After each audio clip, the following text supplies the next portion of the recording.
purpose of today is to engage with yourselves, our valued stakeholders, as well as provide a platform of engagement and open dialogue. We'll also be hearing from our new CEO, Mr. Mdu Zagwe, who will be sharing his new vision and his new strategies for the Seta, as well as just sharing some insight in terms of the strategic direction that the Seta is going to be heading with the advent of the fourth industrial revolution. The purpose of this forum today was to touch base with our stakeholders. They matter the most. They represent those who are marginalized. They represent those who are unemployed. They represent those who've got ambitions and career prospects, but they just need help.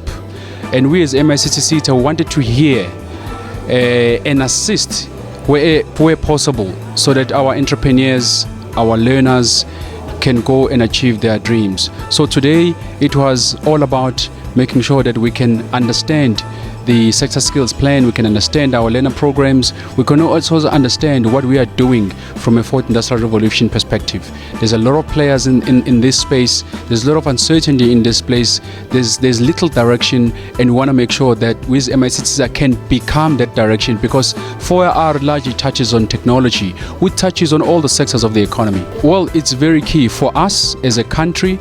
We need to understand that we are importing a lot of technology, goods and services. For me to see whether I'm making an impact into our country, I need to see some of those technical things that we import to be localized into this country. So one day when I see a South African who was funded by Mictseta Seta is able to make a keyboard, is able to make a mouse, is able to write an animation software and stop importing and get factories developed into this country, that's when I know Mictseta Seta is doing a fantastic job. My name is Mictseta from Publishing, and my question is more of what is happening within the ICT ecosystems. We are finding out that big companies are coming in and they're saying that to be able to train on their system, you have to be a lending partner. And I didn't see that being addressed on some of the presentation. I don't know if it's still to be addressed. But is Mictseta Seta aware of the lending partner programs where training providers have to be lending partner providers?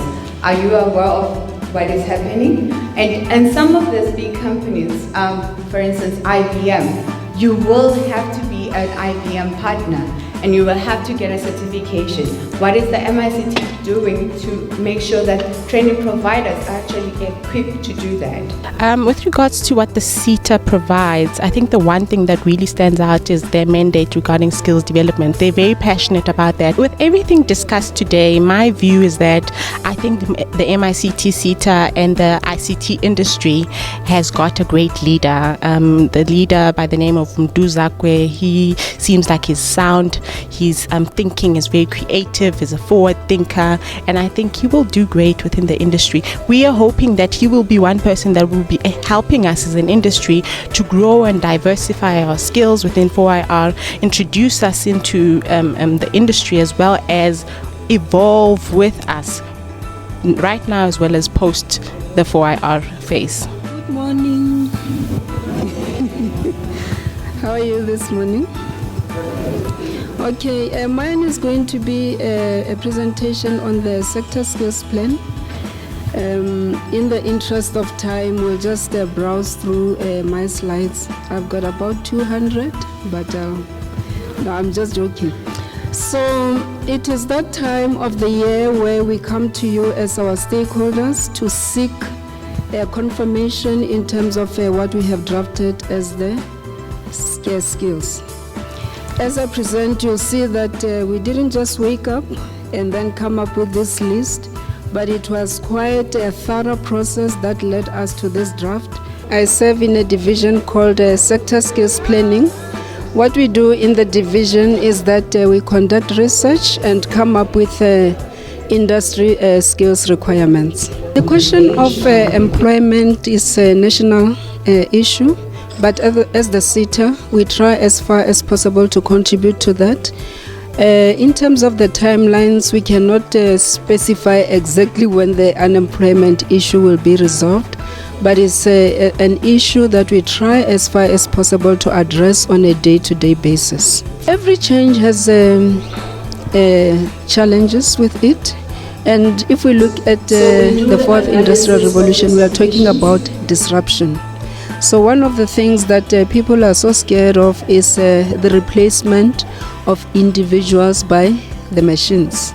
So the two have to coexist as far as I am concerned. We have to reskill our labor market so that instead of shedding those people, we must reorientate them, reskill them so that they should be able to operate those robots, or even manufacture or start contributing to the development of those robots.